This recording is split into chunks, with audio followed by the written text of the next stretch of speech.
back. If this is your first time visiting my channel, please go ahead, click on subscribe, and also click on that bell to receive all the updates and activities on my channel. All right, so this is the latest on the 1996 Skidoo Formula Z 583.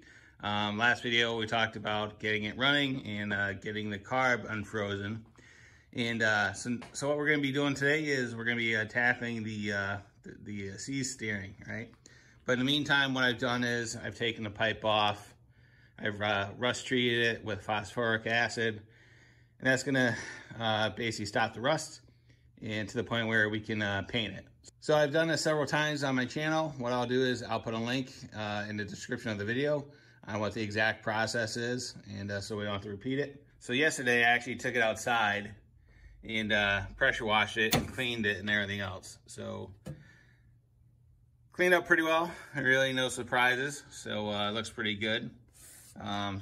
Which makes now working on this a little bit easier, a little bit more tolerable. Now that's not covered in grease and oil and everything else. So, like I said, the steering in the sled is completely frozen. You can turn the bars, but you really need like 2 hands to turn it.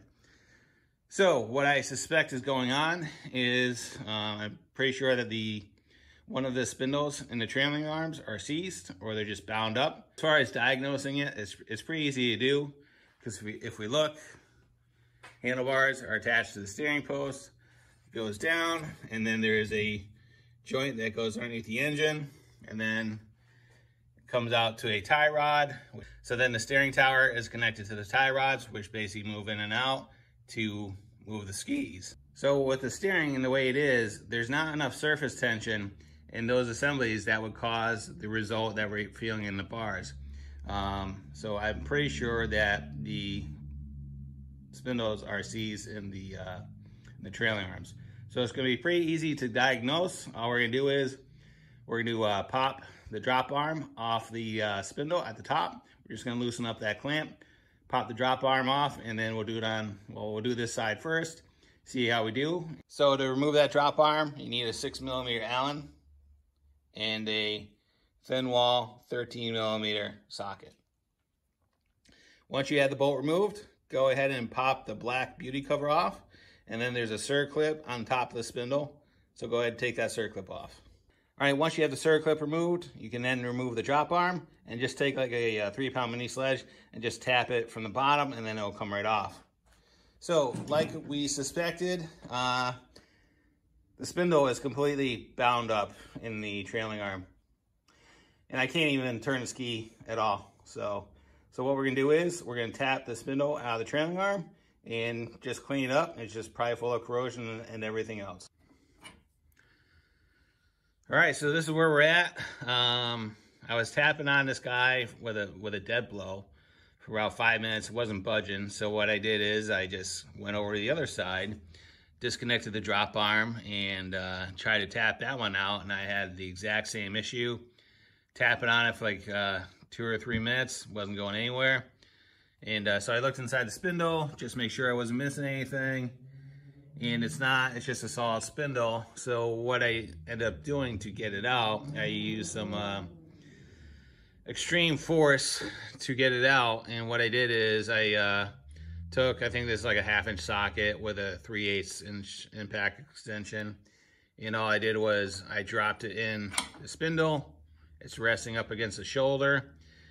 And then I just took a 3-pound mini sledge and I just beat the crap out of it to get it out of there. Because what's going on is there is so much old solidified grease, and the plastic bushings that are in the spindle to help stabilize it in the trailing arm are basically, that's what the issue is, and they didn't want to release. So we're going to do the same thing on this side.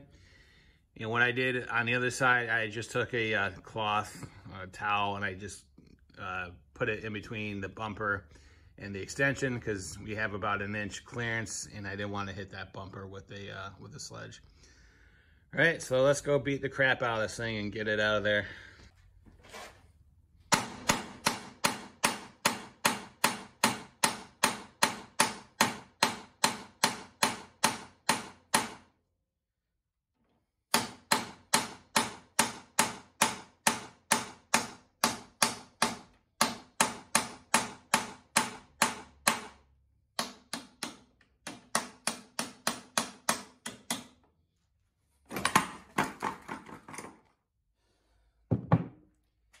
Success!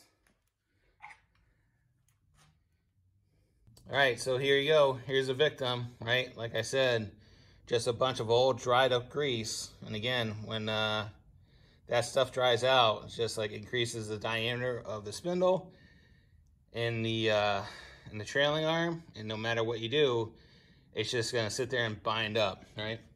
So like I was talking, in each spindle, there's these plastic bushings, right? And these also will tend to expand in age, and they'll actually get bigger, and then they'll constrict against the spindle and then cause the issue of heavy, stiff steering. So what we're gonna do is we'll pop these out. I'm pretty sure you can still get these from Skidoo, I hope so. And we'll pop them out and we'll go from there. All right, so the bushings have been removed from the trailing arms. Like we thought, they're pretty much garbage. They are supposed to be split. Don't worry about that. That's how they are designed. And I just checked the aftermarket. These are available, so we're gonna order up a set of those.